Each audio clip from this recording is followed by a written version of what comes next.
भक्तजनों, माताओं, बहनों, सादर जय श्री कृष्ण। हमारे YouTube चैनल में आप सभी का बहुत बहुत स्वागत है। मैं हूं आपके साथ आचार्य धर्मेंद्र शास्त्री। तो सबसे पहले आपको और आपके पूरे परिवार को वैशाख अमावस्या की बहुत बहुत शुभकामनाएं और बधाइयां। भगवान लक्ष्मी नारायण का भरपूर आशीर्वाद आपके ऊपर तथा आपके पूरे परिवार पर सदैव बना रहे। आप सभी सुखी रहें, स्वस्थ रहें, व्यस्त रहें और मस्त रहें, उन्नति करे, प्रगति करे, आगे बढ़े। आज हम आपको वैशाख माह के कृष्ण पक्ष की अमावस्या की कथा सुनाने जा रहे हैं। यह बड़ी अमावस्या मानी जाती है।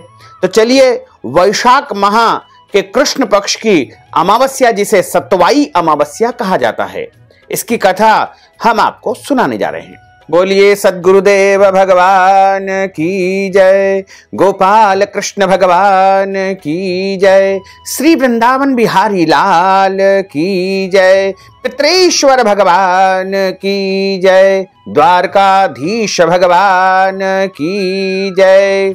गुरुर्ब्रह्मा गुरुर्विष्णु गुरुर्देवो महेश्वरा, गुरुः साक्षात् परब्रह्म, तस्मै श्री गुरुवे नमः।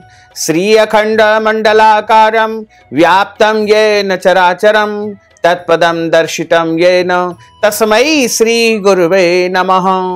कृष्णाय वासुदेवाय हरये परमात्मने, प्रणतः क्लेशनाशाय गोविंदाय नमो नमः। सच्चिदानंद रूपाय विश्वोत्पत्त्यादि हेतवे, तापत्रय विनाशाय श्री कृष्णाय वयं नमः। यं प्रव्रजन्तमनुपेतमपेत कृत्यं, द्वैपायनो विरह कातर आजुहाव, पुत्रेति तन्मयतया तरवोऽभिनेदुस्तं, सर्वभूत हृदयं मुनिमानतोऽस्मि। वसुदेव सुतं देवं कंसचाणूरमर्दनं, देवकी परमानंदं कृष्णं वंदे जगद्गुरुं, कृष्णं वंदे जगद्गुरुं। कस्तूरी तिलकं ललाटपटले, वक्षस्थले कौस्तुभं, नासाग्रे वरमौक्तिकं करतले, वेणुः करे कंकणं, सर्वांगे हरिचन्दनं सुललितं, कंठे च मुक्तावलिं, गोपस्त्री परिवेष्टितो विजयते गोपालचूडामणिं। फुल्लेन्धीवरकान्तिबिन्दुवदनं वरहावतंसप्रियं, श्रीवत्साङ्कमुदार्य कौस्तुभधरं, पीताम्बरं सुन्दरं, गोपीनां नयनोत्पलार्चिततनुं, गोगोपसङ्घावृतं, गोविन्दं कलवेणुवादनपरं, दिव्याङ्गभूषणं भजे। वरहापीडं नटवरवपुः, कर्णयोः कर्णिकारं, बिभ्रद्वास कनककपीशं, वैजयन्तीं च मालां। रन्ध्रान् वेणोर्धरसुधया पूरयन् गोपवृन्दैः, वृन्दारण्यं स्वपदरमणं प्राविशत गीतकीर्तिः। करारविन्देन पदारविन्दं, मुखारविन्देन विनिवेशयन्तीं, वटस्य पत्रस्य पुटेशयानं, बालं मुकुन्दं मनसा स्मरामि, बालं मुकुन्दं मनसा स्मरामि। जय जय श्री राधा रमण, जय जय नवल किशोर, जय गोपी चित चोर प्रभु, जय जय माखन चोर। मात मेरी श्री राधिका, पिता मेरे घनश्याम, इन दोनों के चरणन में मेरा बारंबार प्रणाम, मेरा बारंबार प्रणाम, मेरा बारंबार प्रणाम। मोहिनी मूरत श्याम की वो मन रही समाय, जो मेहंदी के पात में लाली रही समाय।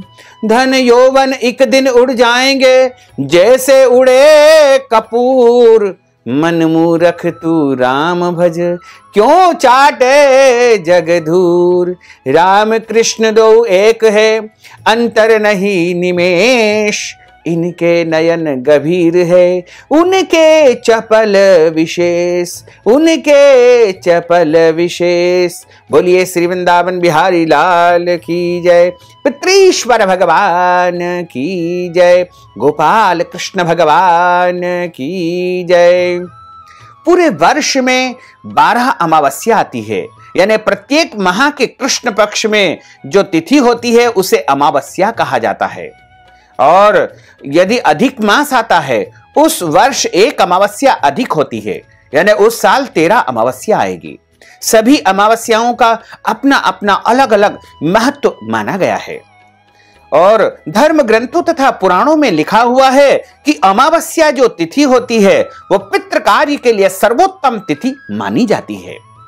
और इस दिन आप पितरों के निमित्त जो भी कर्म करोगे उसका पूरा पूरा पुण्य लाभ तथा पितरों को पूरी तृप्ति जो है अवश्य ही प्राप्त होगी। यानी इस दिन किया हुआ समस्त कर्म पितरों को प्रसन्नता देने वाला होता है। इसलिए पितृ कर्म के लिए अमावस्या तिथि सबसे विशेष मानी जाती है। जिस प्रकार पूरे वर्ष में पितृ अमावस्या, सोमवती अमावस्या आती है, उसी प्रकार वैशाखी अमावस्या यानी वैशाख माह के कृष्ण पक्ष में आने वाली जो अमावस्या होती है उसे भी बड़ी अमावस्या माना जाता है। तो 30 अप्रैल 2022 शनिवार के दिन शनिश्चरी अमावस्या का वैशाख अमावस्या का महासंयोग है। इस दिन सतवाई अमावस्या रहेगी। पितृकर्म के लिए यह अमावस्या श्रेष्ठ मानी जाती है। प्रत्येक माह जो अमावस्या का पितृकर्म करते हैं उन सभी को 30 अप्रैल 2022 शनिवार के दिन ही पितरों का कर्म करना चाहिए, क्योंकि भगवान शनिदेव का प्रागट्य अमावस्या तिथि को हुआ है और शनिवार उनका परम प्रिय दिन है। इसलिए शनिश्चरी अमावस्या का जो दिन होता है उस दिन शनि देवता अत्यधिक प्रसन्न अवस्था में रहते हैं। और यदि जो भक्त शनि देव को प्रसन्न करना चाहते हैं या जिनके ऊपर 7.5 अथवा अढ़ैया शनि चल रहा है, वो भक्तजन भी यदि शनिदेव की कृपा को प्राप्त करना चाहते हैं तो इस दिन शनिदेव की विशेष पूजा करें, उपाय करें, क्योंकि शनिदेव का राशि परिवर्तन 29 अप्रैल 2022 शुक्रवार को हो जाएगा। तो 3 राशियों के ऊपर 7.5 शनि रहेंगे। पहली राशि होगी जिनको 7.5 होंगे मकर राशि, तथा दूसरी राशि जिनको 7.5 होगी वो कुंभ राशि होगी, तथा तीसरी राशि जिनको 7.5 29 अप्रैल से ही प्रारंभ होगी वो होगी मीन राशि।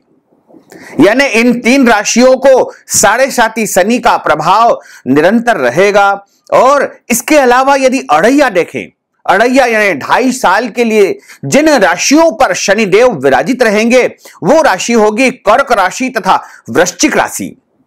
इन दोनों राशियों को अढ़ैया शनि यानी 2.5 साल तक शनिदेव रहेंगे। इसलिए 30 अप्रैल 2022 शनिश्चरी अमावस्या के दिन सभी भक्तजनों को शनिदेव को प्रसन्न करने के लिए विशेष उपाय करना चाहिए। वैशाख माह के कृष्ण पक्ष की अमावस्या तिथि का आरंभ 29 और 30 की मध्य रात्रि 12:57 से हो जाएगा, जो कि 30 अप्रैल और 1 मई की मध्य रात्रि 1:57 पर अमावस्या तिथि समाप्त हो जाएगी। यानी सूर्योदय व्यापिनी तथा मध्याह्न व्यापिनी जो सर्वोत्तम अमावस्या रहेगी वो 30 अप्रैल 2022 शनिवार के दिन ही रहेगी। तो इस अमावस्या के दिन जो भी कर्म आप करेंगे वो सीधा सीधा पितरों को प्राप्त होगा। अमावस्या तिथि का प्रारंभ 10 मई की रात को 9:55 से आरंभ हो जाएगा, क्योंकि 11 मई को पूरे दिन अमावस्या रहेगी तथा 11 और 12 की रात्रि में जब 12:29 का समय होगा उस समय अमावस्या तिथि समाप्त हो जाएगी। और इस अमावस्या को सतवाई अमावस्या भी कहा जाता है, क्योंकि इस दिन सत्तू का दान करने से मनुष्य को अभय वरदान प्राप्त होता है। सत्तू जो है शीतलता का कारक है। यदि हम सतवाई अमावस्या के दिन, वैशाख अमावस्या के दिन किसी भी मंदिर में या ब्राह्मण को सत्तू का दान करते हैं तो उसका हमें पुण्य लाभ बहुत अधिक प्राप्त होता है तथा हमारे जन्म जन्मांतर के पाप दोष पीड़ाएं नष्ट हो जाती है। और वैशाख का महीना तो माधव मास के रूप में माना जाता है और इस मास को साक्षात कृष्ण का स्वरूप माना गया है। तो साक्षात कृष्ण के स्वरूप के महीने में अमावस्या तिथि, इस महासंयोग में यदि आप प्रातः स्नान करेंगे, यानी अमावस्या के दिन सबसे पहला कर्म यदि किसी मनुष्य को करना चाहिए तो वह स्नान का कर्म होता है, क्योंकि अमावस्या जो तिथि होती है वो स्नान, दान तथा पितृ कर्म के लिए सर्वोत्तम मानी जाती है। तो सबसे पहला कार्य आपका यह रहेगा कि सुबह आप जल्दी उठे, ब्रह्म मुहूर्त में, यानी सुबह 4:30 से लेकर के 5:30 के बीच में आपको स्नान करना चाहिए। जब आप स्नान करते हैं तो उस समय तीर्थ जल से स्नान करना चाहिए। वैसे तो गंगा, यमुना, सरस्वती, गोदावरी, नर्मदा जी या कोई भी पवित्र नदी में जाकर के आप स्नान कर सकते हैं, लेकिन किसी कारणवश यदि पवित्र नदी पर जाना संभव नहीं हो सकता है तो आप अपने घर में स्नान करने के जल में गंगा जल, तीर्थ जल, गंगोत्री जल या कोई भी पवित्र तीर्थ का जल डाल करके स्नान करेंगे तथा उसमें तिल डाल करके स्नान करेंगे तो आपको तीर्थ स्नान का पूरा पूरा पुण्य फल प्राप्त हो पाएगा। और जब आप स्नान करते हैं तो उसके बाद आप शुद्ध वस्त्र धारण करें और जो वस्त्र आपने पहले से पहने हुए थे उनको उसी समय आपको गीले कर देना चाहिए। उसके बाद ही उनको स्पर्श करना चाहिए, क्योंकि जब तक गीले नहीं होते हैं तब तक अपवित्र माने जाते हैं। इसलिए उनको आप स्नान करने के बाद सूखे पहने हुए वस्त्रों को स्पर्श न करें तथा जिन बिस्तरों पर आप सोए थे उनको भी स्पर्श न करें। और सबसे पहले आप जब सूर्य भगवान की लालिमा दिखाई दे उस समय सूर्य भगवान को एक लोटे में, तांबे के लोटे में या कोई भी पात्र में आप तिल, गुड़ और लाल चंदन, लाल पुष्प, लाल कुमकुम इत्यादि वस्तुएं जो भी आपके पास यथा समय उपलब्ध हो वो डाल करके सूर्य भगवान को सबसे पहले जल अर्पित करें, सूर्य भगवान को अर्घ्य चढ़ाएं, सूर्य भगवान को नमन करें तथा उसके बाद आपको पितरों के कर्म करना चाहिए, क्योंकि अमावस्या के दिन यानी वैशाख की जो अमावस्या है उस दिन पितृलोक के द्वार खुलते हैं और सारे पितृ पृथ्वी लोक पर आते हैं और पृथ्वी लोक पर वायु रूप में अपने परिजनों के निवास के आसपास, उनके घरों के आसपास भ्रमण करते हैं तथा वो अपने परिजनों से, अपने पुत्रों से, अपने अन्य संबंधियों से अपेक्षा करते हैं कि हमारे लिए तर्पण करेंगे, हमारे लिए पिंडदान करेंगे, हमारे लिए धूप लगाएंगे तथा हमारे लिए ब्राह्मण भोजन करेंगे और हमारे लिए दान पुण्य करेंगे। तो इस प्रकार हमारे सारे पितृ इस पृथ्वी लोक पर आकर के वायु रूप में यही अपेक्षा करते हैं और जब उनकी यह अपेक्षा पूर्ण हो जाती है और उनको तृप्ति प्राप्त हो जाती है तब पुनः पितृलोक को लौट जाते हैं और अपने परिजनों को भरपूर आशीर्वाद देकर ही वह पितृलोक को जाते हैं। लेकिन यदि किसी कारणवश उनके परिजन उनके लिए कोई भी ऐसे कर्म नहीं करते हैं जिससे उनको तृप्ति प्राप्त हो तो उससे जो है वो कुपित होकर भी यहां से जा सकते हैं। इसलिए आप ध्यान रखिएगा कि अपने पितरों को प्रसन्न करने के लिए, अपने मृत पूर्वजों को प्रसन्न करने के लिए वैशाखी अमावस्या के दिन उनके निमित्त कोई न कोई कर्म अवश्य करें। कर्म कैसा होना चाहिए, किस विधि से होना चाहिए, इसका कोई महत्व नहीं है। भाव प्रधान जो है पितृ पूजा होती है, जिसे श्राद्ध कहा जाता है। श्रद्धा से जो कर्म किया जाता है उसे ही श्राद्ध कहा जाता है। इसलिए आप अपने पितरों के प्रति पूरी श्रद्धा रखते हुए उनको जो है इस दिन सबसे पहले आप जलांजलि अर्पित करें। जलांजलि का अर्थ होता है उनको तर्पण देना। तो तर्पण देने के लिए तिल, जौ और कुशा की आवश्यकता होती है तथा हाथ की मुद्रा इस प्रकार से होना चाहिए और अंगूठे के माध्यम से पितृ तीर्थ से पितरों को जल अर्पित करना चाहिए। इस प्रकार से अपने पितरों का नाम तथा गोत्र उच्चारण करते हुए आपको पितरों को जल अर्पित करना चाहिए। अपने पिता पक्ष की 3 पीढ़ी, पिता, दादा और परदादा, यदि आपके पिता जीवित है तो उनका नाम आप नहीं लीजिएगा, उनके ऊपर की पीढ़ियों का नाम उच्चारण करिएगा तथा मातृ पक्ष यानी माता, दादी और परदादी, इस प्रकार 3 पीढ़ी मातृ पक्ष की, यानी माता संबंधी 3 पीढ़ियां। उसके बाद हमारे जो माता मह यानी नाना जी जो होते हैं उनकी 3 पीढ़ियां, नाना जी, उनके पिताजी और उनके पिताजी, और नानी जी, उनकी सास और उनकी सास, और घर में जो भी चाचा, ताऊ, मामा, काका, काकी, भाई, बहन, सगे संबंधी, पुत्र, पत्नी, रिश्तेदार जो भी मृत हो गए हैं उनका नाम, गोत्र यदि आपको याद है तो उनके निमित्त आप जलांजलि अर्पित करें। यदि आप सभी का नाम नहीं जानते हैं तो आप सर्व पित्र यानी समस्त पितरों को भी जो है जलांजलि अर्पित कर सकते हैं। सर्व पित्र बोल करके आप जलांजलि अर्पित करें तथा पितरों के निमित्त आप अपने घर की दक्षिण दिशा में एक चौका लगा करके यानी शुद्ध पृथ्वी को करके उसके ऊपर चौकी की स्थापना करें।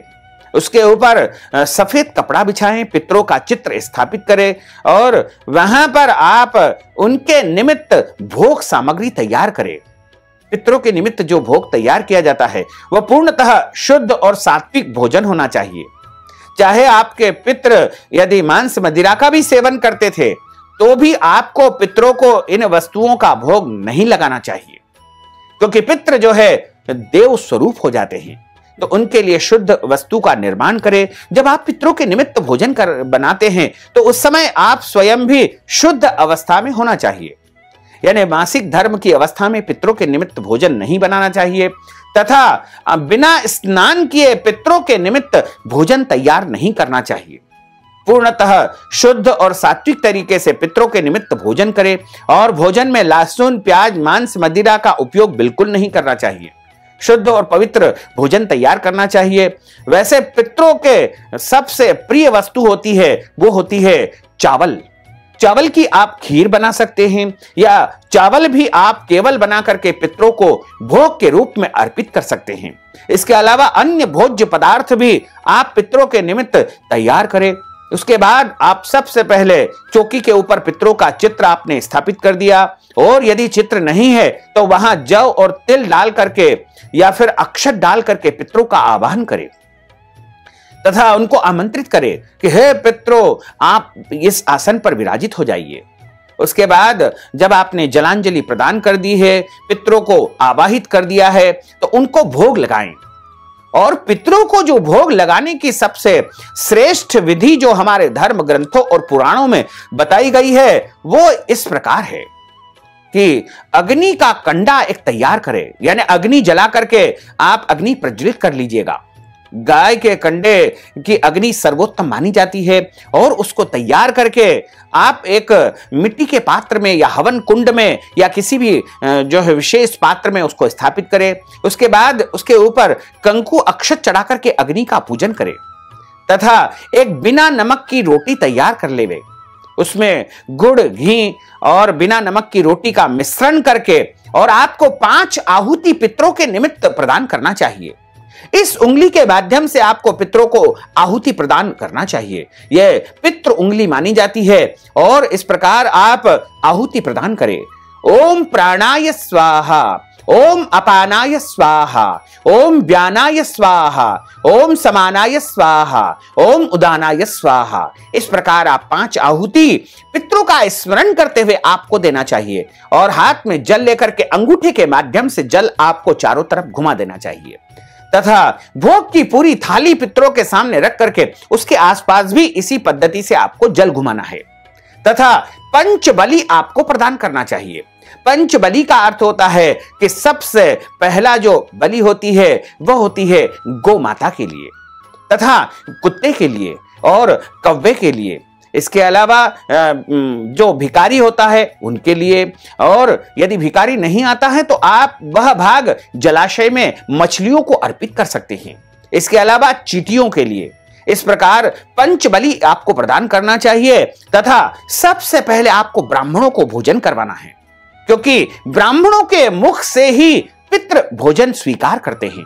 जब हम ब्राह्मणों को तृप्त करेंगे तो हमारे पितृ हमारे ऊपर अत्यधिक प्रसन्न होंगे और जो धूप आपने लगाई है, जो स्वाहाकार लगाया है, उसका धुआं जब वायु में प्रवाहित होगा तब हमारे पितृ उससे तृप्त होंगे और हमारे पूरे परिवार को भरपूर आशीर्वाद देकर जाएंगे। तो पितरों को प्रसन्न करने का सबसे सरल यह उपाय है। और उसके बाद आपको ध्यान रखना चाहिए कि अमावस्या के दिन आपको किसी भी प्रकार से लड़ाई झगड़ा वाद विवाद बिल्कुल नहीं करना है।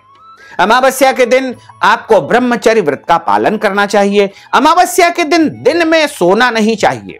और अमावस्या के दिन आपको किसी भी प्राणी का दिल नहीं दुखाना चाहिए। ईश्वर अंश जीव अविनाशी, प्रत्येक प्राणी मात्र में ईश्वर का वास होता है, इसलिए आप किसी भी प्राणी को उस दिन बिल्कुल भी न सताएं। घर में आए हुए याचक या भिखारी या मांगने वाले को कुछ न कुछ दान पुण्य अवश्य करें। दान का कोई प्रमाण या कोई तुलना नहीं होती है। आपकी जितनी हैसियत हो, जितनी श्रद्धा हो, जितनी भावना हो, उसके अनुसार आप कुछ न कुछ दान पुण्य अवश्य करें। इसके अलावा अमावस्या के दिन बाल नहीं कटवाना चाहिए। दाढ़ी, कटिंग, शेविंग या नाखून भी नहीं काटना चाहिए। तथा अमावस्या के दिन आपको पेड़ पौधों को भी काटना नहीं चाहिए। अमावस्या के दिन झूठ नहीं बोलना चाहिए। अमावस्या के दिन क्रोध नहीं करना चाहिए। तथा अमावस्या के दिन आपको अपने घर के बड़े बुजुर्गों को या माता पिता का या सास ससुर का अपमान नहीं करना चाहिए। उनकी सेवा करनी चाहिए, उनका मन प्रसन्न रखना चाहिए। वैसे तो बड़े बुजुर्गों का कभी भी अपमान नहीं करना चाहिए।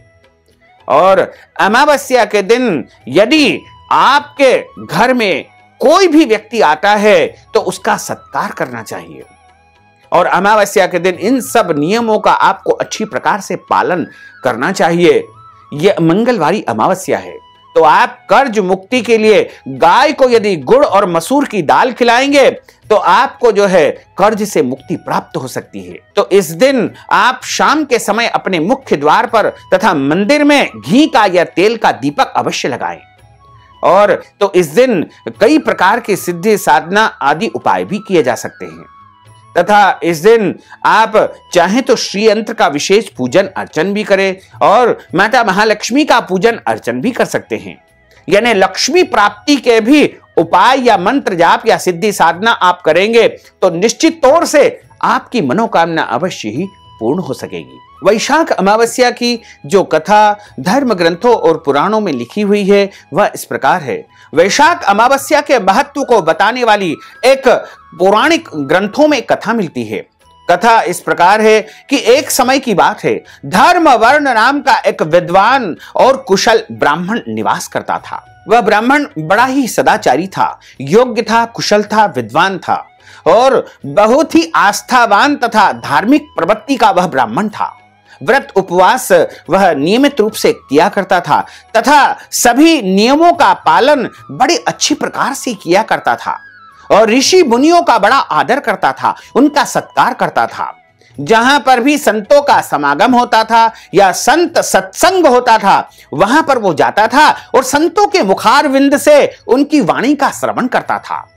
एक समय की बात है कि बहुत सारे संतों का उसके गांव में आगमन हुआ और संत जब सत्संग कर रहे थे तो उनके सत्संग में वह ब्राह्मण भी गया।